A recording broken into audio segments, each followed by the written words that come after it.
এবার জুলাই অভ্যুত্থানের সময়ের ঘটনায় করা হত্যাচেষ্টা মামলায় সাবেক প্রধানমন্ত্রী শেখ হাসিনার সঙ্গে আসামি হয়েছেন অভিনেত্রী সুবর্ণা মুস্তফা, চিত্রনায়িকা অপু বিশ্বাস, নিপুণ আক্তার সহ ১৭ অভিনয়শিল্পী।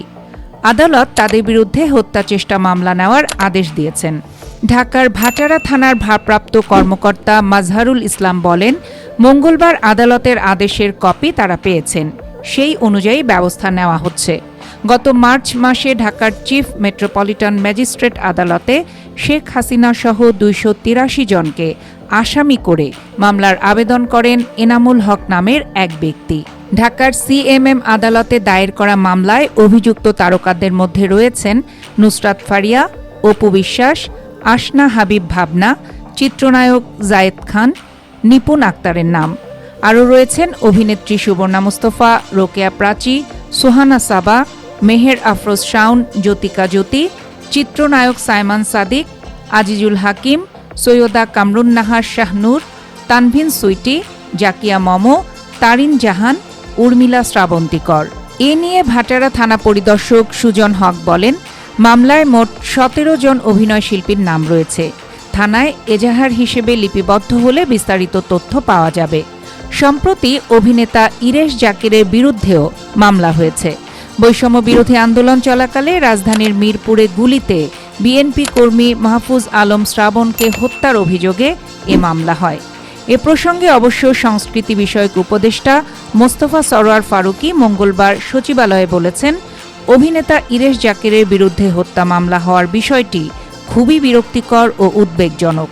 বৈষম্য বিরোধী আন্দোলন চলাকালে রাজধানীর মিরপুরে গুলিতে বিএনপি কর্মী মাহফুজ আলম শ্রাবণ হত্যার অভিযোগে অভিনেতা ইরেশ জাকিরের বিরুদ্ধে মামলা হয়েছে। এ বিষয়ে জানতে চাইলে উপদেষ্টা আরও বলেন, আমি এখন সরকারের অংশ, অ্যাক্টিভিস্ট নই। অ্যাক্টিভিস্ট হলে কথা বলতাম বেশি। সরকারের অংশ হওয়ায় আমাকে কথা কম বলে কাজ বেশি করতে হয়। মোস্তফা সরোয়ার ফারুকী বলেন, ইরেশ জাকিরকে আমি ব্যক্তিগতভাবে চিনি। জুলাই আন্দোলনে তিনি জড়িত ছিলেন। ফলে তার বিরুদ্ধে এমন মামলা ডিপলি ট্রাবলিং অ্যান্ড ডিপলি ডিস্টার্বিং। তিনি বলেন, মামলা করেছেন একজন ব্যক্তি, এটি রাষ্ট্রপক্ষের মামলা নয়।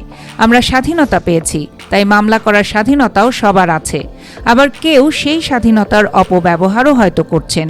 সংস্কৃতি উপদেষ্টা বলেন, আমি বিশ্বাস করি পুলিশ এটার সঠিক তদন্ত করবে। যেটা সত্য সেটার পক্ষে থাকবে, যেটা মিথ্যা সেটা বাতিল করবে। এ বিষয়ে আপনি স্বরাষ্ট্র মন্ত্রণালয়ের সঙ্গে কথা বলবেন কিনা এ প্রশ্নের জবাবে তিনি বলেন, সরকারের অনেক কাজ আমরা প্রকাশ্যে বলতে পারি না। আপনারা নিশ্চিত থাকতে পারেন যে সংস্কৃতি মন্ত্রণালয়ের কোনো কিছু কিংবা যা কিছু সংস্কৃতির সঙ্গে সম্পর্কিত সেগুলোর সঙ্গে আমি বা আমার মন্ত্রণালয় জড়িত থাকি। তবে সব ক্ষেত্রে আমরা বলি না যে এই কাজ আমরা করছি।